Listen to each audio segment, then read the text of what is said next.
Welcome to another horror movie review. I hope you enjoy it and find the information helpful. Today's selection is entitled Haunter, which was released in 2013. History doesn't repeat itself. It rhymes. This awesome movie has touches of The Others and Groundhog's Day. It was wonderfully done. A young girl has to relive the same day every day, exactly the same. When she becomes conscious of this fact, other mysteries crawl out of the cracks in her house.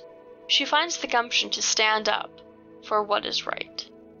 This movie was a great movie. It had a lot of interesting aspects to it. The first thing I noticed was the ever-looming fog. At first I thought it was just to set the creepy mood. Later I found out that it was a barrier for the family, one that they had to cross. The first jump scare is thrown in literally right after the credits. It's a millisecond mood setter. The main character, Lisa, has some undertones of goth to her, an element that I wish was in more horror films, since, as I tend to think that horror as a genre is full of goths and horny guys, why not have your main character be a goth? Lisa begins to investigate the mystery, and slowly she starts to notice that the days begin to change. Little things at first, like her father smoking when he usually doesn't, to an extreme where we see the unimagined friend of her little brothers.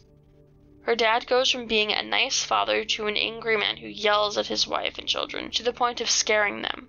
The most impactful daily change was when the phone guy arrives. Right off the bat, you get the sense that something is not right about this guy, and he solves the problem for Lisa before he leaves. Unfortunately, the answer was not one she was looking for. These things are very well explained as the movie went on, as they were happening, like delightful little pieces of the puzzle.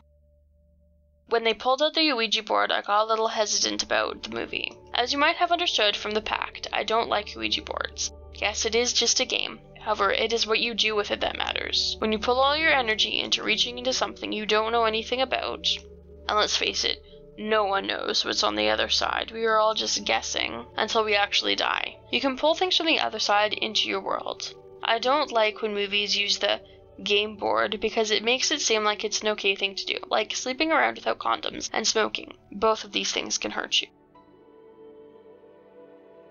Interesting facts. References. Hair Trigger, 1945, short film. Yosemite Sam mentioned. Mr. Magoo, 1960 TV series, mentioned in dialogue. The Others, 2001.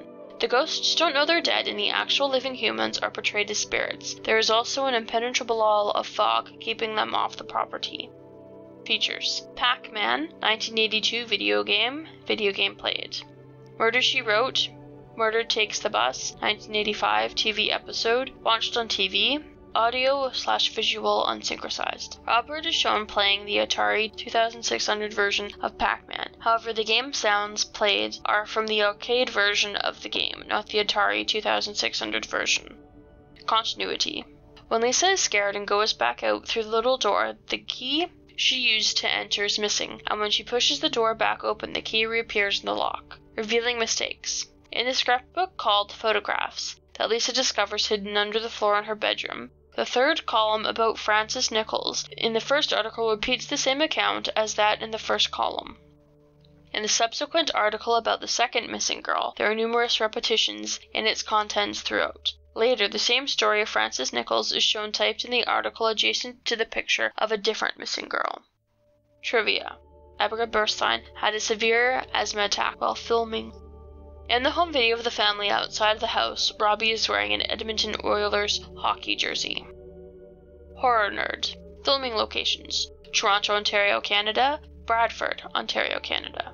Technical specifications. Runtime. 1 hour 37 minutes or 97 minutes. Sound mix. Dolby Digital. Color. This movie was in color. Aspect ratio 1.85 to 1. Camera Arri Alexia Cooke S4 and Angelic Optimo lenses. Release info. USA, March 9th, 2013, South by Southwest Film Festival. Switzerland, July 6, 2013, Nochatella International Fantastic Film Festival. USA, October 17th, 2013, Screamfest Horror Film Festival. USA, October 18th, 2013, Limited. Ireland, October 27th, 2013, Horrorthon Festival Dublin. UK April 4th, 2014 Leeds.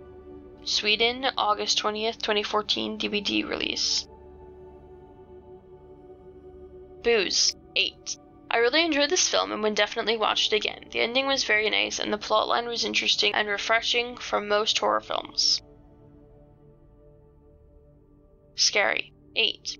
This horror thriller had its moments and the pace was very well done. The only downtimes were supposed to be annoying, like reliving the same day again and again. There weren't any jump scares, minus the one at the beginning, but it was frightful in some places. Script 80%. I have to give props to the writer for letting the main character try to run from the house and explore her boundaries.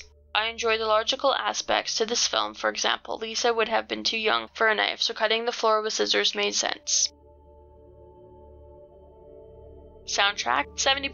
The soundtrack added to the atmosphere and mood of the film. It had a lot of symbolism to the story, such as the clock ticking. Cinematography 80%. I really like the opening credits. The music and the angles made watching them really interesting. The shadow of the hand on the sheet was a really interesting effect. I like the time effects and way the ending of the movie was filmed. If you like this movie, hit the like button and share it with another like-minded horror fiend just like you. If you want to know when more videos are coming, simply subscribe to the channel.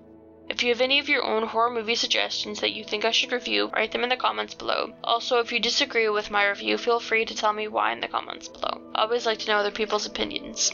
I know you can pick any YouTuber to watch, so I just want to thank you for picking one of my videos. Hope it didn't scare you to death.